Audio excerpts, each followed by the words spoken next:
just like, oh yeah, haha, you're just like messing with an old man. It's like, bro, you're not even that old. Like, he's 40 years old. Yeah, you're 40 years old and you're like kind of fine. Not young. I wouldn't say he's fine either, but that's just me. You know, you do you. You think he's fine, that's cool. You think he's fine?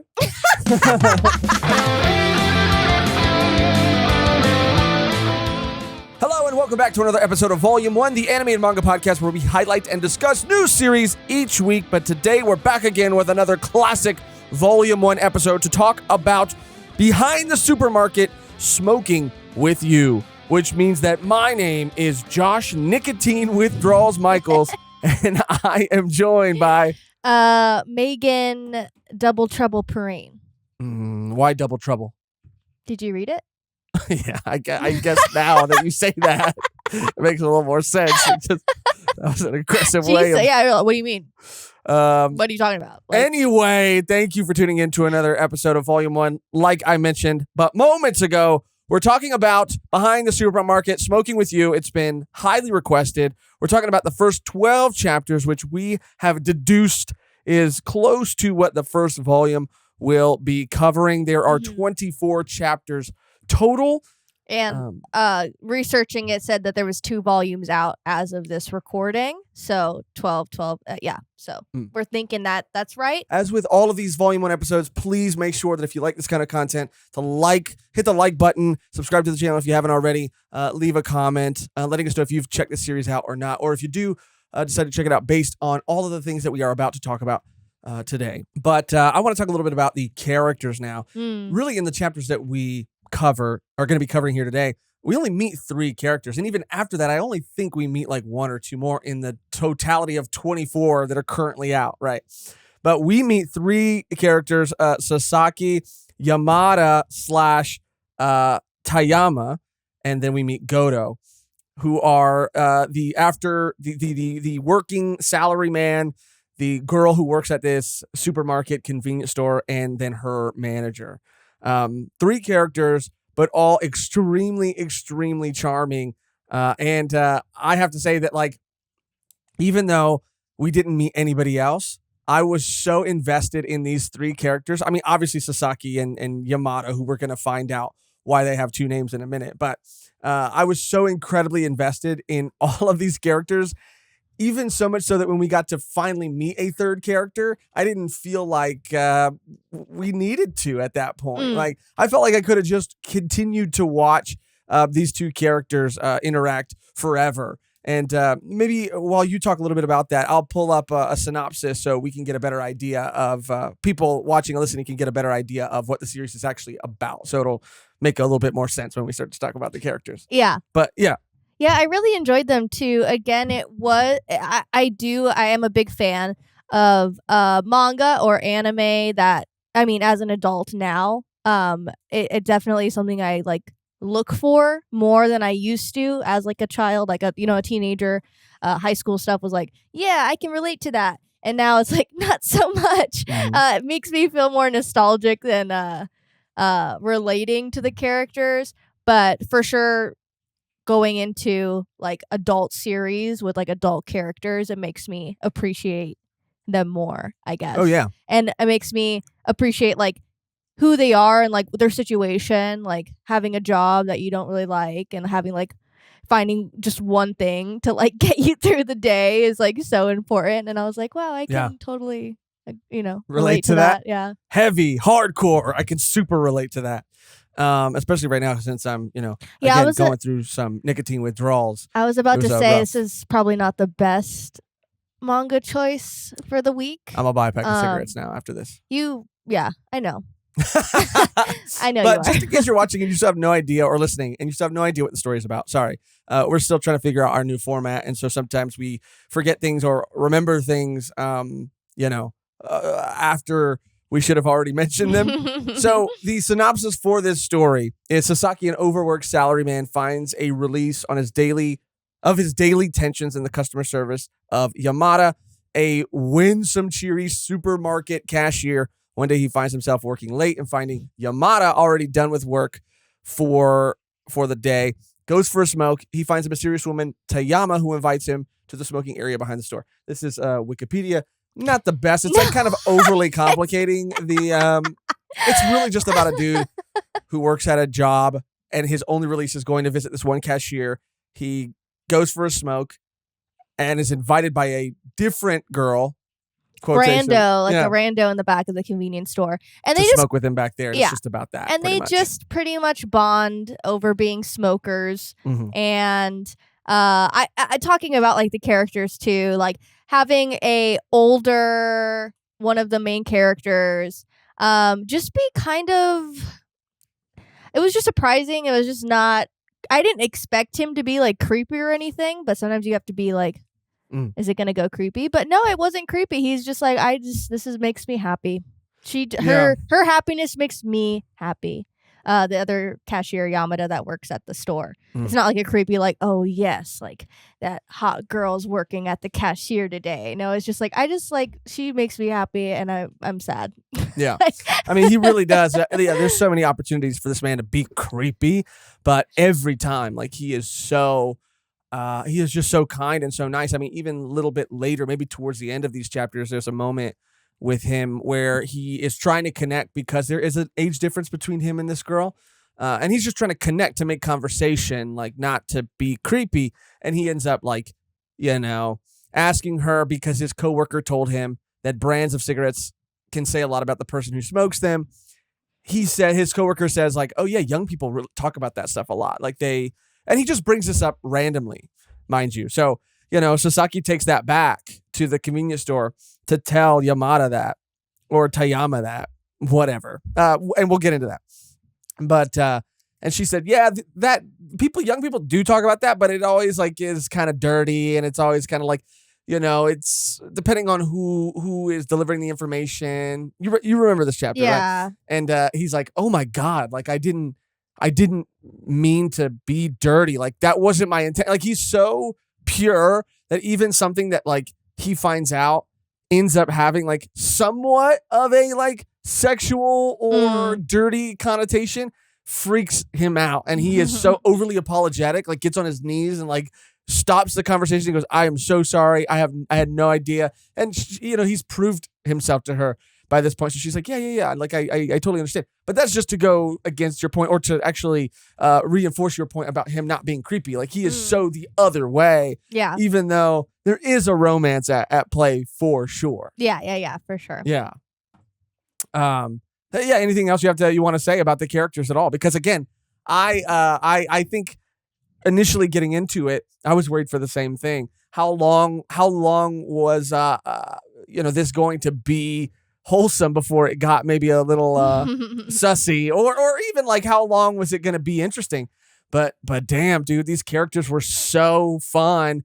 And we just get a little bit of information at the beginning of each chapter to lay the groundwork for a conversation that they will have behind the convenience store later. And it always felt fresh and new. It's like the story is happening everywhere else, but you're meeting here with them talking about like, I don't know, the events after the events. Yeah. It's really kind of cool in that way. Yeah, it's just like a cycle. Yeah. Yeah. And then, of course, we meet the manager character later, too. And that's the last character that we get to meet. But she was I was, again, so territorial of, again, loving these characters so much. When another character came in, I was like, we don't need another character. It's fine. They're pulling their weight. I'm entertained. And I was so worried that she was going to ruin a dynamic that I had like really become invested in, because she doesn't get introduced until like chapter 8 or 9 or 10 or something like that.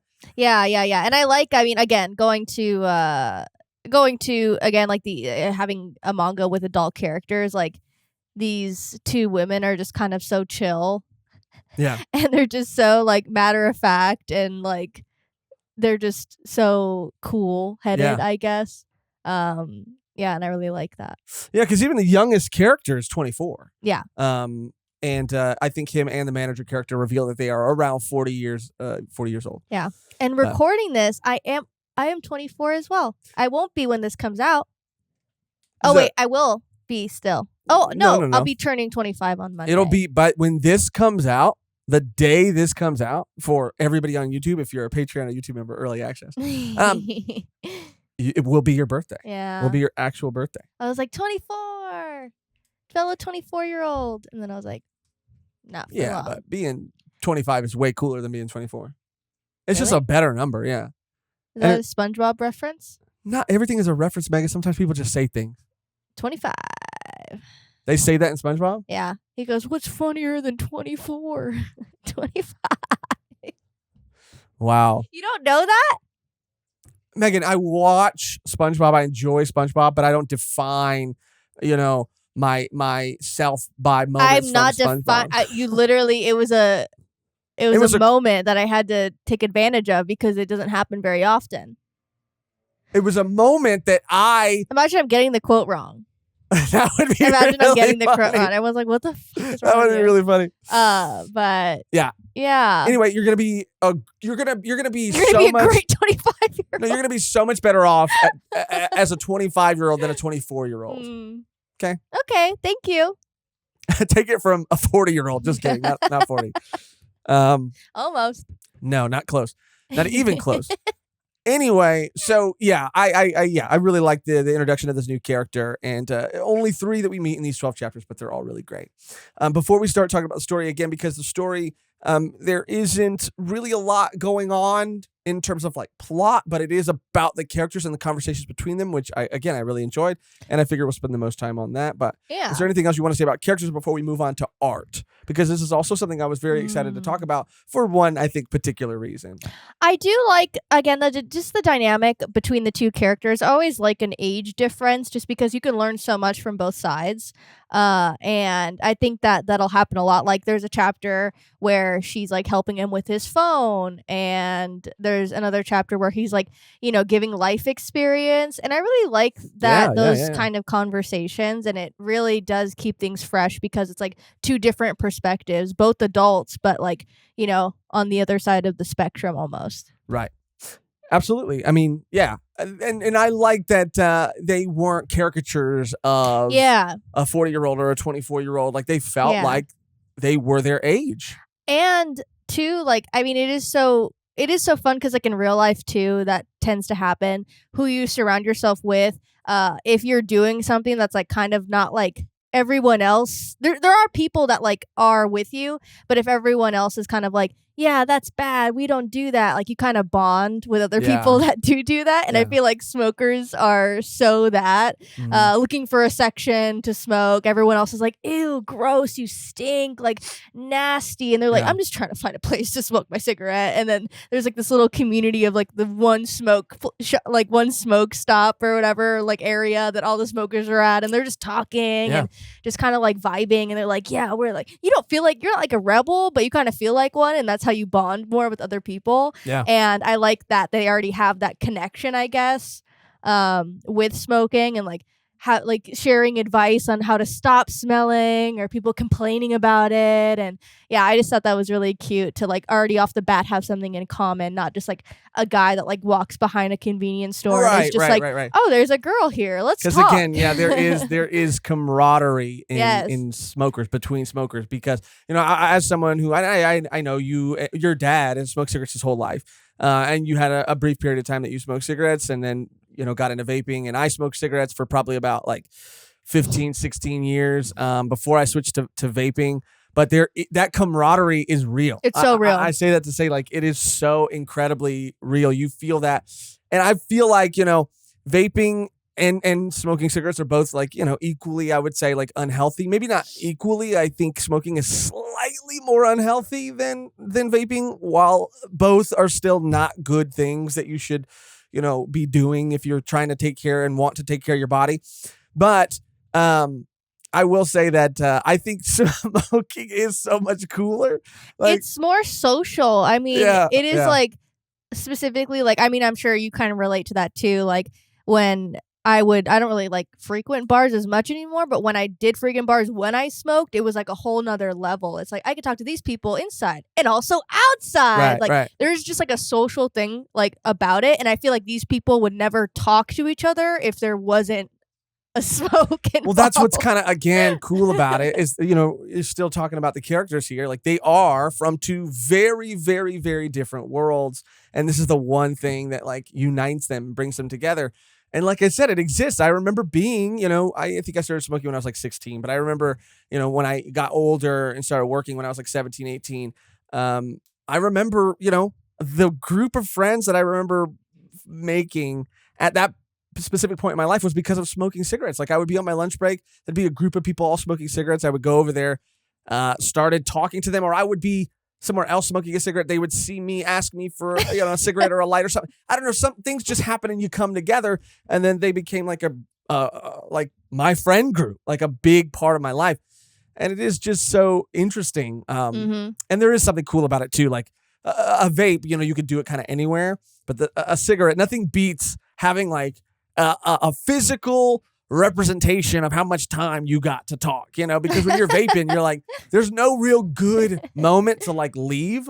But cigarettes are so sick because you could be like, you can put yours out and be like, I'm done. I'm going back inside. This conversation is done. Like, I'm done. Like the timer. Yeah, it's just so much cooler. But this is also But why, again, yeah, you don't have to smoke to be cool. No, don't smoke this is just to be cool. No, this is just our. Don't smoke at all. Actually, it's fucking awful. Like, if you want to know the real truth of it, like, I've been seriously dealing with like nicotine withdrawals, and they've been like so bad. Like, not just affecting my mood and stuff, but really truly affecting like how I physically feel. Like, not just my mood, not just like whether I'm happy or frustrated, but like crazy headaches, like just like weird sort of like nausea, but like a weird, like almost like dream-like sort of swimming nausea, and it's just not worth it. So I mean, you're listening to someone and two people who have done it, who are kind of like reminiscing about it. Yeah. It does not mean that you should do it. For real. If you never have. Yeah. Or just like don't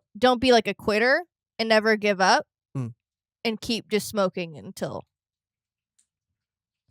No, don't say that. Don't say that. Even as a joke, don't say that. Don't say that. Because it was a joke. It was a joke. I was like, never give up. People say never give up. Yeah, people always say that shit. And it's like, never give up. And it's like, okay, well, are we going to say that for everything? You can't pick and choose never give up. You can't pick and choose that. You know what I mean? Sure, I know, but it just triggers me because as someone who's also sober, people say that all the time. Like, I was like, nah, I don't drink, dude. They're like, what happened? You used to drink. And it's like, yeah, I know, but I'm sober now. And they're like, you're a quitter, bro? Don't be a quitter, dude. I don't quit anything.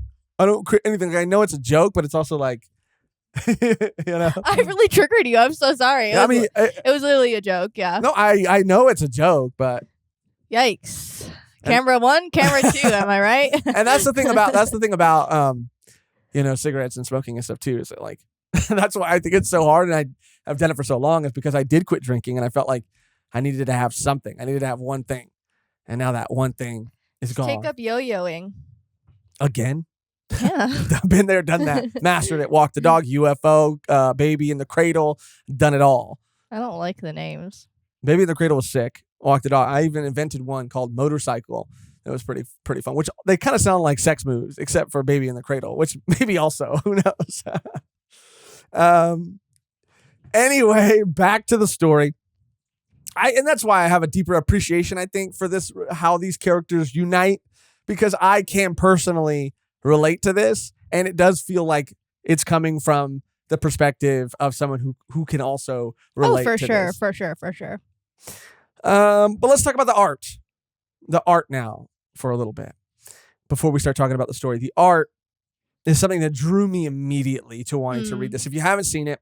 The cover, the volume cover, is just them sitting on some crates in the back of the supermarket. And they just look so, like, their poses are so dynamic, and they just look like really cool, unique people. And I was like, that's exactly like drew me in. I was like, what is this about? This looks cool. And it was just a title, like, see, that's the thing about it. The title, I think, is it does such a service and disservice to the story, because it's been changed multiple times. It was like I have it right here. It was like called Smoking Behind a Convenience Store with You. It's just been changed around so many times, and it's long, but it does such a good job of telling you what it's about and interesting, getting people intrigued and interested in the story, and that that cover page, that volume cover, whatever it is. It does such a good job of telling you who these characters are. One is older, one is younger. One is in business attire. One is casual. One is casual. Yeah, they look like total opposites, like polar opposites. So you're like, how do these guys get together? And you do feel like, okay, like they're just two people who met because they are both smokers and they're from two different worlds, and we're going to get to see their interactions and conversations. So it does such a good job. But see, I have it right here. Let's see. Publication, yada, yada, yada. As a result of this, the title was changed from a story about smoking at the back of the supermarket to behind the supermarket smoking with you. But I've also heard people say like behind the convenience store. Yeah, that's what I've been calling it. That's what I've been calling it. But I think I don't know the difference because like it doesn't seem like a huge supermarket. You know what I mean? Small. Yeah, so it might be like it seems small. Yeah, I don't know because there is like a super is in the title. So right. Point is, a lot of people also say that the main character, the girl, and I did feel like this a lot too. Like maybe not Makima. People have compared this character to Makima, and maybe not Makima, but they say it's like the Makima we want. Oh wow, really? Yeah, and it does look like Fujimoto's my point. It looks a lot like, and I would say more so in the women female character. You think so? And characters than in the male character. In the male characters, it looks nothing like Fujimoto's artwork at all. I didn't really get that vibe at all. In the character of Makima, Yamada, I guess. I mean, they kind of have comparisons. It's all in the eyes. It's the way Fujimoto draws eyes, maybe, and faces. Really, I mean, it's. I couldn't help but feel like whenever I saw this particular character, because it's not even that like doesn't even stand out that much in the manager character, who's also a woman. No, yeah, not at all. But in this other character, Tayama and Yamada, it really screamed Fujimoto, but nowhere else. That's also kind of what drew me to it, though. I really love the art style, and it does have a sketchy-er quality to it. Yeah. In a way, it kind of reminds me, like, not really at all. I don't know why I'm even saying this, but not really. Like, I was gonna say Beastars, like, not really, not at all. Yeah, for I don't me. know. Yeah, I don't know. But where do you get? Is there something something about it that you're getting that from? I don't know. I couldn't say. Something in your gut. I saw something, and maybe it was like the slick back hair, or maybe like a nose somewhere. Kind of very vague vibes. But people probably relate to the Fujimoto thing because people have compared her to Makima. Yeah, a lot of people compare her to Makima. But yeah, she's a better version. Yeah, I love the sketchiness of it. I love that, because it is, again, it just, it's not super polished, but the art style is, I think, very appealing. And you have this main character that does look like Fujimoto, but then, I think that the guy character almost looks like he could be like, a Way of the House Husband style of character. I don't know. It's like blending a bunch of different character styles together. But I really enjoy it, and I think it's clean at times, and it's always in service of, I think, like whatever the emotion is. Of course, it's like at some point, spoiler alert, I guess not really, but it does take that romantic turn slightly. Very slightly. There's just tension, like the softest core. But in those moments, it kind of, I don't know, the art style really lends itself to whatever emotion that they're trying to convey, which you might say, okay, happens in a lot of series, but I think I feel like it happens more in this for whatever reason. Yeah, you could feel the tension more because it is only the two of them, right? Like in this back alley or whatever, like just the two of them talking, and it isn't like overly like, like, oh look, like she's not like freaking like holding her hands together and being like cleavage and shit. That was just an example of something that I've seen before in in a story. Right. But yeah, it's just like, like a show of the neck or like lighting a cigarette, just like she's like kind of fucking with him. But he doesn't really think that she is. And he doesn't like give in. He's just like, oh yeah, haha, you're just like messing with an old man. It's like, bro, you're not even that old. Like, He's 40 years old. Yeah, you're 40 years old and you're like kind of fine. He's not young. He's not. I wouldn't say he's fine either, but that's just me. You know, you do you. You think he's fine? That's cool. You think he's fine? But yeah, I really do because I do feel us like wanting to naturally kind of go into the story. I will say that the art was a big selling point. Again, that first picture that you see, that colored image that I think is going to be the first volume, that I hope is the first, like the cover of the first volume, that I also hope gets get serialized. A Western publication. That would be yeah. so fucking sick, but immediately draws you in. And again, maybe it is a way of also showing because they are from two different worlds and their character designs look, even as like styles look like they kind of are from two different mangas sometimes. Like, I don't know, maybe I'm, whatever, like reading too much into it, but I really did enjoy this art style a lot, like more than other things that I've read recently. I felt like it was this perfect balance of like polished but sketchy, but cute, but not like overly cute, cozy. Like it really walked this like very, very precarious line. I feel like it was like everything you said, cute but never too cute, like polished but never super polished, like kind of sketchy. Like, I loved it. I still love it. I'm obsessed with it. The art is a huge selling point of this series for sure. But I wanted to try switching some stuff around, and in hindsight, maybe it would have been better to talk about the story first. But okay, but I guess in my mind, I thought, it was going to be way easier to talk about, there's only 3 characters. We could just talk about them briefly. We had a lot to say. Yeah. And, there's only the art, how much are we going to really say? Like, we'll just kind of like front load it with all these things. A lot to say. And then we'll talk about the stories, and then we can talk about the story more openly and more freely. It's okay. But in hindsight, in order to sell people on the story going forward, I just want to say, we're going to talk about story first, and then we're going to talk about all these things. Put this in the beginning. Yes, do your editing magic. It's boom, hard. Boom, chicka, chicka, boom. I wish it was like that. You do it. I wish it was just like, I wish I could just sit down at the computer and go, chicka, chicka, boom, and then everything was done. You could do it. It'll be fine. But anyway, let's start talking about the story. Finally.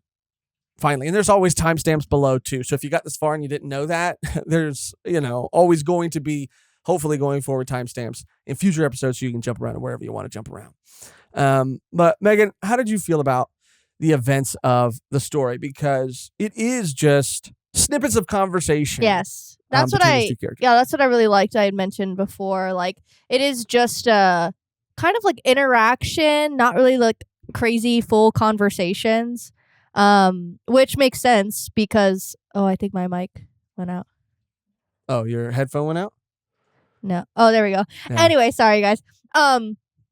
I really did like the back and forth because it's like late at night.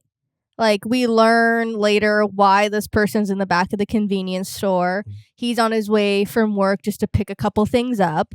And them just talking back and forth just for like a little brief period makes a lot of sense. Right. And it adds to the story. And it is just kind of that going forward. Until we get to meet like a new character or shifts change or whatever. Well, another reason I kind of wanted to save the story up until this point is because I wanted to give people a chance to kind of like hear about the characters, hear what we had to say about the art, hear what we had to say about everything else, because there is a reveal that does happen in the first chapter, but I want people to be able to experience that if it's something that they're interested in experiencing on their own. I don't think it's like something that will make or break the series for you. But go ahead. Yeah. That's so funny because before it was revealed, maybe like in chapter 2, before it was explicitly stated. I think it was revealed at the end of chapter 1. Or was it? I'm pretty sure, yeah. Oh, maybe I'm just dumb. But go ahead. What were you going to say? I don't think it. I'm pretty sure, but it doesn't matter. 1 or 2. But go ahead. What were you going to say? No, I just I didn't know when, if they were going to reveal it, if it was going to be that like present in the story that like this is a known thing. I was like, dang, I wish I didn't find that out right now. Oh, really? Yeah. Okay, so let's just talk about it really quick. Because it made me think, like, how much further are they going to take this? Like, going forward in the story, like, how much longer is this facade going to stay? Well, which kind of made me, like, fear, like, is it just going to become stale? Like, will I not care anymore? Well, but see, let's give people context of what we're talking about so that they'll understand, I guess, like what your feelings are about this. And again, I really don't think it's going to make or break the story for you. It's something that I remember being revealed at the end of chapter 1 as like a selling point. It's like a way to hook you into wanting to experience and read the next chapter. But again, I just thought we would place it here because you would at least, if you really didn't want to get it spoiled, you would at least have all the other topics that we covered that you could go through without this one thing being spoiled for you. So, as the synopsis states in the beginning, as we stated in the beginning, there is a guy who is a corporate worker and goes into this convenience store to meet this one cashier that he's obsessed with to help him through his day. It's what he looks forward to. He goes out of his way to do it every day. Yeah. She brings a smile to his face. She alleviates that stress that he feels from his like corporate job, his soul-sucking corporate job. He's obsessed with her. One day he has the urge to smoke a cigarette, gets like pretty much shamed into going to the back, but there's no one back there or no place back there where feels like he can smoke, or either this mysterious girl pokes her head around the corner, and I think that's how it happened. Pokes her head around the corner and invites him like, hey, come over this way. And he's like, this is the back of the convenience store that I always shop at. And she's like, okay, well, it's fine to smoke here. Like, you can have a cigarette, yada, yada, yada. She's edgy. Looks like she's wearing some sort of like leather jacket. She's got piercings in her ear. Choker. She's very like aggressive with her sexuality. I feel like she knows the power dynamic that she has over this like man in this situation because of her sexuality. And so she's kind of like using that to play with him a little bit by like going in to light her cigarette, with his already lit cigarette and things like that. They start talking. She starts like pressing him about like, oh yeah, I always see you in that other girl's line. And you this go other there, girl, like you request that line when there's many other lines open. Like, I see you. He's like, fuck, I've been found out. Right. The other girl's like goody and really smiley and bubbly and yada, yada, yada. So they continue talking. She's pressing him, giving him a hard time, yada, yada, yada. At the end of the chapter, we find out that the girl he's back there smoking with, the edgy girl, is the girl who is the cashier at the line he always goes to. Also, implying and showing that, like, yeah, of course, when you're at work, you're putting on your customer service face. You're smiley, you're bubbly, you're extra about everything that you do. That's not who you really are. And she's being who she really is when she's back there smoking. And she sees this opportunity to kind of like fuck with him, thinking that like, and I think she says it at one point, like any other person would have like saw through this like right away. But immediately. But you're just like slow. Yeah. You're just slow. And the thing too is I think Yamada and Tayama are the two names. So one of them is the name she goes by, is her actual name. And then the other name is the one that she goes by, this like fake identity that she has with Sasaki, the main character. Yes. And they sound different when pronounced, but in Japanese, I think the kanji is just reversed. Which is why the manager, says at a certain point, like, yeah, this is like way too obvious. Like, why would you not choose a different name? Yeah. So that's like the big twist that I think you find out. So now with that context, you were saying that you wanted that to be something that even the audience was kind of unsure about for a while. Yeah, I think it would have. I mean, I just wasn't expecting it to be revealed that quickly in the story. I thought it was going to go. If I knew, then I was like, okay, maybe hopefully this stays like a secret. I don't know. Maybe I'm just like overthinking it, but I think I would have maybe liked it to have been them two just for a little while longer before this big reveal was like shown to us, and having like Yamada and Tayama like separate beings for a little bit longer than in the first chapter, second chapter going in revealed. You know what I mean? Yeah. I think it could have like lent itself to funnier interactions because Yamada would have known something that Sasaki would have told her in confidence, and she would have known it. I feel like that happens still because he doesn't know. Right. even the manager knows. I don't know. See, this is I just wanted to pull it up, and I know exactly what you're saying, because it's like this big mystery has been revealed to us, the audience, but it's still not revealed to Sasaki. Yeah, and but at that same time, it's like really, like I don't know. See, but this is at the end of the first chapter, and we do see like Yeah, I didn't see that. I didn't see the Really? piercings. No, so I didn't see the piercings. I'm dumb. And then the second chapter, that's when I was like, oh yeah, they're for sure the same person. Yes. But they do, really play with it, because she does when she is when she's the girl behind the counter, her eyes are closed and she's like always smiling, so she looks completely different. But then when she's and I think they have, oh no, because she wears her hair up. Right. Yeah. And they all have that like what's it called? Apron, like a handkerchief like tied around their headband, head. Bandana. Bandana. We did it. We got there. We always forget words when we record. I can blame the nicotine withdrawal. I don't know what your excuse is. Lack of. But yeah. So I actually loved this. I loved the reveal immediately. This, because I'm just scared for the rest of the story. Like, they are endearing, sure, but how stale will it become? Like, how repetitive will it be if it's always a gag? But it's not relied on. Like, the thing is, like, it's not something that is every single chapter is the butt of the joke, the punchline. It's done like in the 12 chapters that we read. It was done maybe like 4 times, I feel like, out of 12 chapters. Meaning, like, in the second chapter, in the first chapter, he shares information with this girl, and then the cashier girl, who are the same person, says like, oh, so-and-so told me this. And he's like, oh my God, they're best friends sharing information. I heard with you're each a other. fan. Yeah. She goes, yeah, she told me you're a big fan of mine. And he's like, what the fuck? I just met this girl. We just smoked a cigarette. I don't know. God damn it. My cover's blown. So she fucks with him that one time. Yeah. She fucks with him again, like when she's like, has her day off and she's shopping. But what? And she's like, gonna pretend.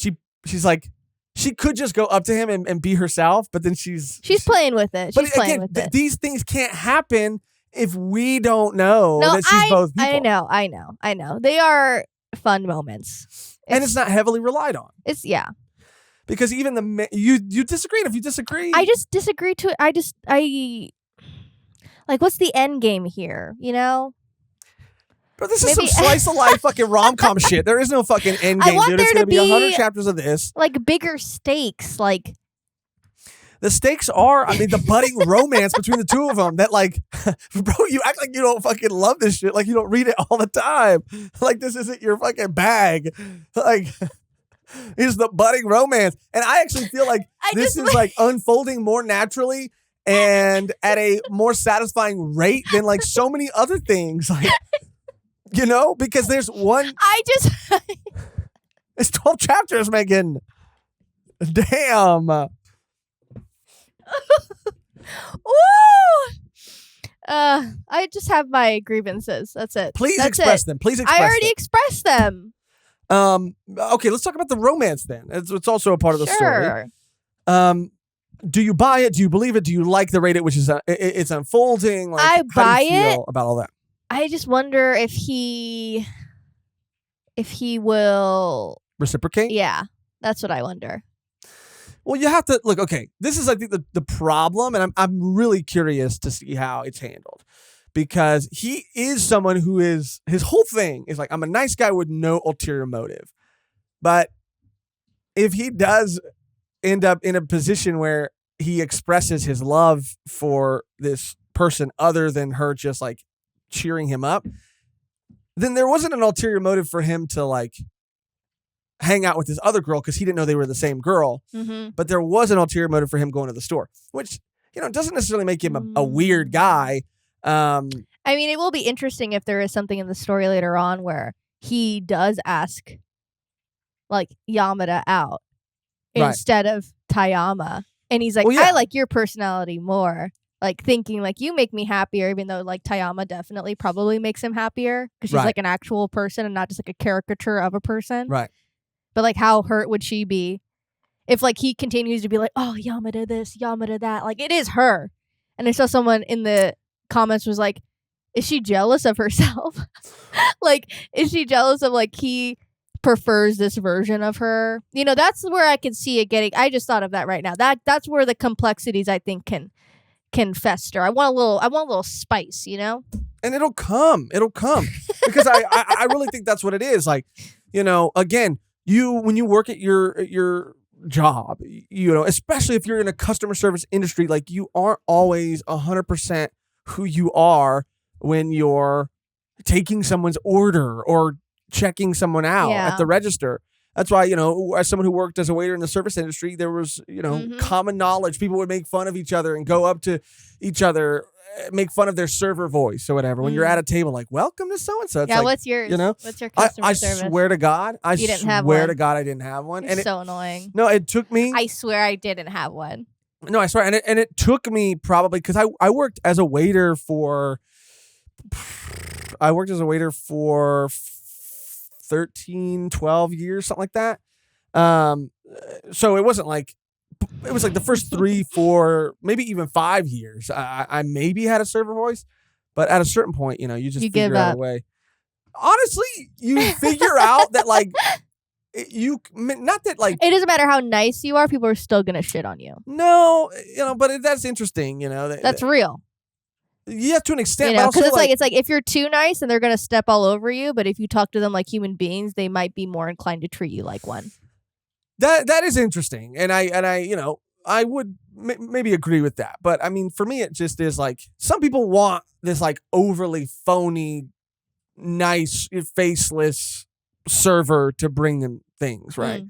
But I just felt like most people, when they go out, like they really do want, like, again, like this guy, I don't know, like, and I know some people watching and listening don't want that when they go out, and I don't want that when I go out, but some people, I feel like first of all, you get a good sense of what people want, right? And I feel like there are people who go out that want to connect with somebody. They want to feel like they're being taken care of by a real person, by someone who, like, you know, I don't know. And if you push back a little bit on something, but in a funny way or in a polite way, like, I don't know, that it really kind of shocks them a little bit, but then also realizes like that they don't have to be as like performative. Like there's a performative nature of serving, but then there's this performative nature of being a guest as well. And it might keep you on your toes. When your waiter breaks that, it makes you feel like, oh, I can kind of break it too. Like, you know, and I don't know. Some people break it too much. Some people get a little too comfortable. You know what I'm saying? You know, like, I'm not your bestie. Right. Or they'll come in when you're just not in the mood. No, they'll just be like, you'll make a joke and they think they could be like the jokester of the night. And then they'll say like some off-brand shit and you'll be like, that's something you might have like want to keep. Like they get a little too comfortable, you know what I'm saying? Like, right. They get a little colorful. They start, you know, a little colorful with their language and their a little jokes. And you go, ha ha. Right. And then that's the performative nature that they're putting back on you. Like, I have to laugh at that joke. You know, no, like, that's what I'm saying. But we break all that. You know, that's what we break all that at Chili's. At Chili's. No, I mean, you know, there would be times where, again, because if you're that comfortable, then there'll be someone else at the table who might say like, yeesh, you know, like calm down, you know, to the person, and you're just like, yeah, you better listen to them, you know, you just roast them, jab them. I don't know, it doesn't work all the time. Maybe it's the area that you're in too. But my point is this, okay? I didn't have a server voice, and sometimes it got me in trouble because people wanted, again, this overly nice, and I've done such a bad job at separating Yamada versus Tayama. I don't know who is who because they're both the same person. Yamada is happy. And Tayama is the cool chick. Tayama is a cool chick. Yeah. Okay, I'm gonna write that down. Cool. Sick. Cool. Some people want a Yamada, some people want a Tayama.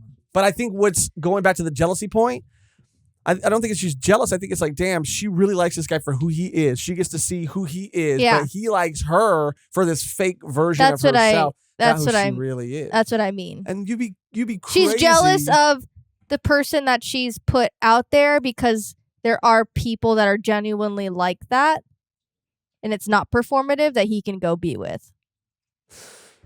Right. And I also... That's why she's jealous of the concept that she's created.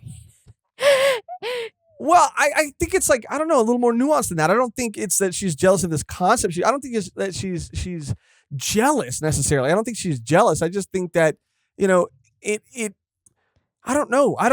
But I think that you'd be. But she's like playing along too. Like, exactly. Yeah, she's Exactly. Not, I She mean, like wants- jealous in like the most not extreme way of jealousy. It is just kind of like, oh, that's kind of a bummer. I mean, I'm kind of like, you're playing games, like you're just getting hurt just a little bit. You're like, okay, well, it's fun, but like, I don't do know you because prefer talking with her? Like, do I brighten your day? Like, you want you that. 'Cause disagree. No. I just think that that they will play with that potentially a little bit. That will be something down the road that can be played with. But you also reminded me that she is the one that's doing this all the time, all the time, and she has so many opportunities to not do it. But at this point, I mean, I don't know when it's gonna be revealed. I don't think she's going to reveal it to him. Like, I think it's just gonna happen.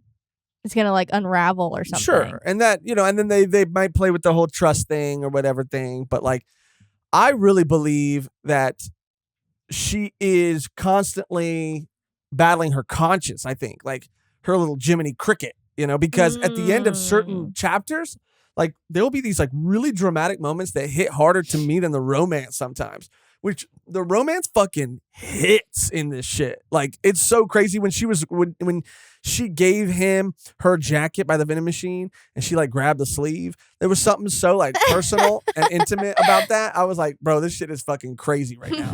This shit is like too real. And the cutest shit I've ever seen in my life. But also there's some moments at the end of certain chapters where she'll do something and say something and roast him a little bit and give him a hard time a little bit, play with him a little bit.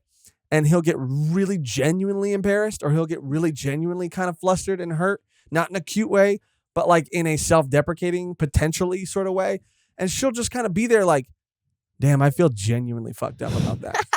Like, she'll say that. Like, she'll be at the register like, I've never felt worse about something in my life. And I'm like, damn, because I forgot what moment it was exactly, but she did something to him about, she said something to him about something, and he left in like in a huff and puff. What was it? Do you remember what it was? Oh, I forgot. She goes, yeah, I just felt like embarrassed about something. Oh, it was the spray. Oh, yeah, She gives him some spray as Tayama. She gives him some spray.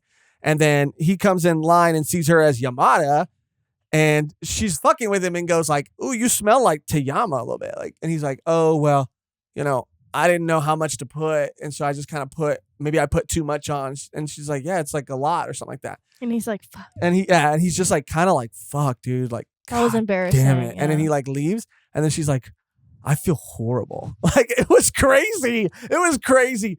Like, that moment, I was like, oh my God. Bro, because I've been in that situation so many times before. I have so many, like, because you sometimes you care about people, but you fuck with them a little too much and they don't get it. And then they feel, and then you're like, fuck, I shouldn't have done that. Yeah, like it takes me back. I don't remember exactly what happened, but it was something that happened on like a Thanksgiving, and my dad said something, and I don't like. It's been a long time now. It was like last year, but it like stuck with me for a long time. And even though I don't remember the details, the feeling has still stuck with me. But he basically said something, and like I jokingly said something like, notice how no one's laughing or something like that, or like notice, I don't know, but it was like a joke, and I meant it because he's a person that is very like, you roast me, I'll roast you back. Like, we're gonna take a little playful jabs. Yeah. And I remember I thought I was reciprocating a playful jab, and it fell so flat and so silent. Yikes. And he ended up saying like the worst thing that anybody could say in that moment, which was just like, it was just a joke. I was just joking. Ooh. And like got up and walked away. And I felt like garbage. You're like, I was joking too. But then in that situation, you're just like, I don't know what if it's pride or what, but you're like, I'm not going to say that. I'm not going to say like, oh, but I was joking. It's like, no shit, I was joking. Like, when did this get so personal? But I feel that in these moments between these characters. Oh, yeah, I'm obsessed. I think I like this more than Way of the House Husband. I think I enjoy this, honestly. And maybe, I don't know. Maybe this is wild. But I always, I compared Sakamoto Days and Way of the House Husband, even though I think that they're like completely different. They're completely different. But in my head, Yakuza, hitman, house husband, out of shape convenience store clerk, completely different. But I don't know. One has way more action for sure, and one is than the other. But they're both also comedy series too. You know, John Thick and John Wick. You know what I'm saying? Sakamoto being John Thick because he's a little, you know. I always compare them together. Whatever, short chapters, especially in like Way the House Husband. But I like this shit more than both of them. I like smoking behind the convenience store with you, or with you smoking behind the store. Behind the supermarket smoking with you. I like this better than both of them. This is so cozy. This is so cute, but this is also so real. Yeah. And I connect with it so much. And the art's awesome. The art is incredible, outstanding. And I guess we're naturally kind of segueing into final thoughts, but before we officially do you have anything else about the story? Any moments, any highlights throughout these 12 chapters that you really want to talk about? I mean, not necessarily. I think that it is such an easy read, and it being only 2 volumes, I feel like you can just speed round through it because it's so good and so entertaining. And again, it just like all the dialogue is really good too. I feel like it's so natural, and they're just like talking. Like it is just like cute moments depicted in this story that you could have with another person. And I think that it's just really nice read. Yeah. It's super nice and super short. And it's something that I would love to continue and plan on continuing in my downtime, like leisurely, because it is something that you can kind of just enjoy in that way. Yeah. It also just, again, being a webtoon lends itself to something you can read on your phone easily. Something about the vertical scroll it's such a subtle, small difference, but it's just way more fluid. And I feel like it's way easier. I don't know. I can find myself really like going through chapters like that. I don't know what it is, but that's also something that I think will allow you to get through it faster if you're anything like me in that way. But in terms of the story, other highlights, I just want to say it's everything that we've said it is. And again, what I really want to reiterate is that it never gets stale or never gets boring to me if you're worried about that. Because while they do play with this identity, this her being this dual personality, it does seem like you're constantly wondering, will it be revealed? This mangaka knows not to lean too much on something, but also when to tease it and when is too much. I think they've only played with like him figuring it out once in these 12 chapters, where he said something like, I know who you really are. And she looks at him and she goes like, and he goes like, you're a person that likes to act cool, but is really sweet, and it's sort of a red herring, but it's only used that one time. It's not like every chapter. It's like he's not on the verge of finding it out every chapter. It's not overly used or leaned on. It's something that exists in the story, but isn't the story in its entirety. It's about these two people, their relationship, their dynamic, and their budding romance, their age difference. She's 24, he's 40. Like, I don't know. It really is so good. And every chapter is set up because you'll see, like, at the beginning of one chapter, she gets called into the office to talk to her manager. That sets up the conversation that they're going to have. He accidentally makes one of his coworkers cry. That sets up the conversation. And that happens in like a couple panels, like 1 or 2 panels at the beginning. So things are always being set up. Situations, scenarios are always being set up at the beginning, leading to that conversation they're going to have. And then there's the surprising and refreshing chapter where, it's not in the back of the convenience store. It's in the convenience store, or it's with the manager. It's always broken up and shaken up. I never once felt like this was repetitive, redundant. I never felt fatigued. And at a certain point, I never felt like they were going to run out of places to go anytime soon. Like, I don't know. I felt like this was paced really well. And this mangaka knows, what to give and when to give it.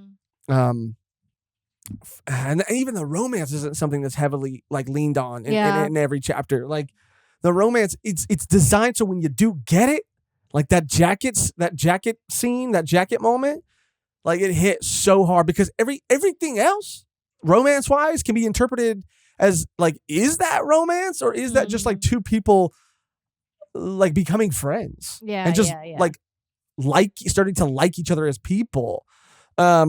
but then it does go barely over into romance, and you're like, oh no, it's a romance thing. I'm truly obsessed. Like, I'm truly obsessed. If this gets an American publication, then bet your fucking ass I'll be collecting every single volume, because I just love it so much. I really do. And I know I get jazzed sometimes when I read the first volume of something. I do. But yeah, man, this one really did it for me. And I know I kind of went into like my final thoughts, I guess, at some point during that ramble. I did too. But you did too? Yeah. You sure there's nothing else you want to say? No. Okay. No. Yeah, Okay. I mean, if this like sounds interesting to you, like definitely check it out. And like we said, I mean, it's a really good version of like what a romance slice of life could be. And if that sounds interesting, like go for it. It's really, really fun. Yeah. I want to apologize again for doing things a little out of order today. I feel like that led to some chaos. But what else do you come to a volume 1 for, other than a little bit of chaos? Okay, people don't like them when they're too organized. People don't like chaos. Emma dudes. Right, exactly.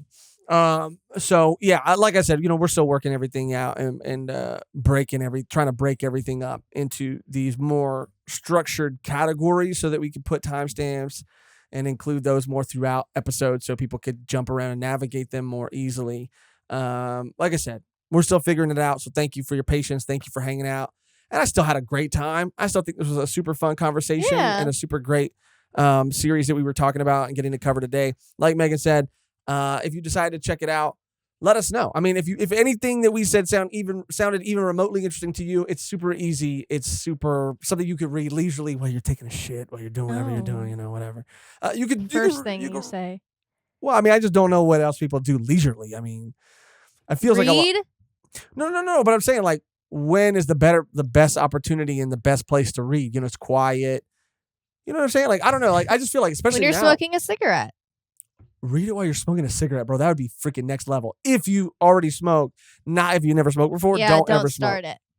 I'm being so dead serious about that. Don't you freaking dare, dude. Don't. But all that to say, thank you. That's probably going to do it for this episode. Thank you guys so much for tuning in to another Volume 1. Like I said in the beginning, if you like these episodes and you want to see us do more of these, like the video. If you're listening on audio platforms, make sure to leave a review if you can. And even if, you want to go that extra step on an audio platform and you can't leave a review and you don't normally watch on YouTube, like just going and throwing a like over there or something, like all that stuff like really does help. And yeah, it just lets the algorithm know to push our videos out more. We get more exposure, and yeah, it just leads to us being able to do more of these kind of episodes. So yeah, just thank you for that. The only thing we have to do before we get out of here is to briefly shout out and thank our wonderful, beautiful, amazing Patreon and YouTube members. Thank all of you guys from the bottom of both of our hearts. Thank you so much. We love you all so much. Yeah, give them some love, Mehgan. I feel like I'm always the one giving them love, and it's because it's because I freaking love you. Yeah, all of you. Thank you guys so much. I mean, this show wouldn't be what it is without you all. You guys are our rock. You guys help us put out the show that we know you guys deserve. We truly do appreciate everything you guys do for us, and you give us the financial freedom to be able to do the show as much as we do and as with much care as we do. So we love you. We thank you. We appreciate you. And thank you for riding with us. Yes. Thank you. We freaking love you guys so much. I mean, I'm going to get emotional if I start going too deep into it, dude. Because it's hard out here in these YouTube streets. And you guys make it a little bit easier. Actually, a lot easier in the grand scheme of things. A lot easier. So thank you so much. If you're not a Patreon and YouTube member, though, and you'd like to become one, all you got to do to become a Patreon member is go to patreon.com/volume1pod. To become a YouTube member, click join somewhere next to the subscribe button on this video. Early access to all of our videos, uncut, unedited, uncensored versions of our reactions, and access to our exclusive bonus Patreon video and audio podcast, Volume 1 Extra, where we talk about everything. You get all that at our lowest tier on both places. We just added some new like emotes and stuff to our YouTube member program. So if you decide to join over there, then you get access to some cool new emotes and all that stuff that you can use during our community lives and things like that. But lowest tier, both places, whatever you can give. Patreon.com/volume1pod to become a Patreon member. You click join somewhere next to the subscribe button to become a YouTube member. And there are some other ways that you could show your support that do matter and mean just as much that you could do for free, just in case, Patreon and YouTube memberships and all that, they're not your style. Or if you can't and you're just in a position where you just financially can't, there's so many other things you could do that Mehgan will tell you all about right now. Yes. If you spent all of your money on cigarettes, oh shoot, do not fret. You can do so many things for absolutely free. You can comment on this episode. You can like this episode. And you could subscribe if you haven't subscribed yet. Liking and commenting on any one of our episodes on YouTube helps us out so much. And that's something you can do for absolutely free. We also have socials, Twitter, Instagram, and we do have a Discord. All will be linked down below. And join if you'd like and become a part of the Volume 1 crew. The gang, the Volume 1 gang, the family, the familia. The familia. But that's going to do it for another episode of Volume 1. Smoking behind the convenience store. Smoking with you behind the supermarket. Yeah. Smoking you keep behind the supermarket with you. Behind the supermarket, smoking with you. The only thing left to do... Or a deeper cut. Super no ura di yani su futari. Sheesh! The only thing left to do now is to get out of here on our outro that's always the same and never changes, which today, Mehgan, is don't smoke cigarettes. You don't want that smoke. You don't want that smoke. You don't want this smoke. Or you do want this smoke. Like this series. You want this smoke. Up in smoke. Up in smoke. Up in Sasaki and Yamada up in smoke. Like Cheech and Chong. Oh, yeah. You don't want this smoke, but it's like, I feel like that's it was menthol along. It was us menthol along. It was Yamata menthol along. Menthol along. Yeah, it's kind of weird. I'm trying to think of cigarette puns. Cigarette. Cigarette. Say no to tobacco. But yes to this series. I don't know. Seems like, I don't know. It seems a little too. Meet me in the back. Okay. Got you. That's just funny. Yeah, I like it. Ooh, a nicotine withdrawal is hitting me right now. I like it though. Meet me. Let's do that one. That one got you. Why did that get you? Like out of all the ones I've ever said. It just tickled me. It tickled me. All right, let's do that one. Is that one okay? It just tickled me. I like it. Thank you for watching. Thank you for listening. Thank you for any and all ways you show your support. And until next time, meet me in the back of the supermarket, the convenience store. Stop saying convenience store. The supermarket. You said convenience store. Bitch! Supermarket, convenience store. I was saying supermarket. You were saying convenience store the whole episode.